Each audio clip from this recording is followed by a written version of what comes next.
Hello everyone, welcome to Sanmargaha classes. Let us see question number 27 of chapter Reproduction in Animals. What is metamorphosis?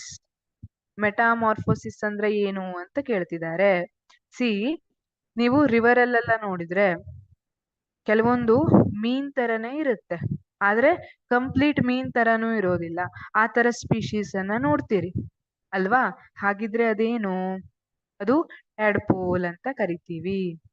ಹಾಗಿದ್ರೆ ಇಲ್ಲಿ the process of development of adult from larva is called ಮೆಟಾಮಾರ್ಫೋಸಿಸ್.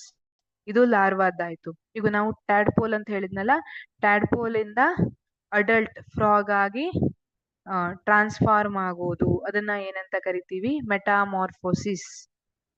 ಇಲ್ಲಿ drastic changes happens. ನೋಡಿ ಇಲ್ಲಿ larva ಹೇಗಿದೆ, ಒಂದು ಹುಳದ ಹಂಗಿದೆ.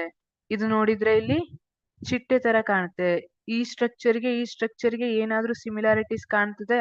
ಅದೇ ನೀವು ಒಂದು ಬೇಬಿಯನ್ನ ನೋಡಿದ್ರೆ ಅದು ಸೇಮ್.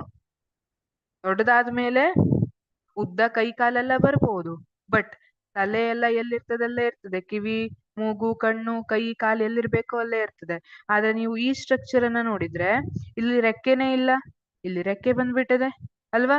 ಈ ರೀತಿ ಲಾರ್ವಾದಿಂದ ಈ ರೀತಿ ಡ್ರಾಸ್ಟಿಕ್ ಚೇಂಜ್ ಆಗ್ಬಿಟ್ಟಿದೆ. ಇದನ್ನ ಏನಂತ ಕರಿತೀವಿ? ಮೆಟಾಮಾರ್ಫೋಸಿಸ್.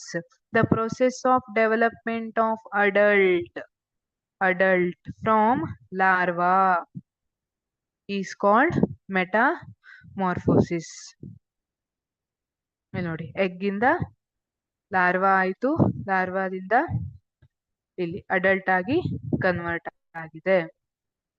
ಇಲ್ಲಿ ಮಧ್ಯದಲ್ಲಿ ಕೊಕೋನ್ ಅಂತ ಒಂದು ಸ್ಟ್ರಕ್ಚರ್ ಬರುತ್ತೆ, ಅದಾದ್ಮೇಲೆ ಅಡಲ್ಟ್ ಆಗಿ ಕನ್ವರ್ಟ್ ಆಗಿರುತ್ತೆ, ಟ್ರಾನ್ಸ್ಫಾರ್ಮ್ ಆಗಿರುತ್ತೆ.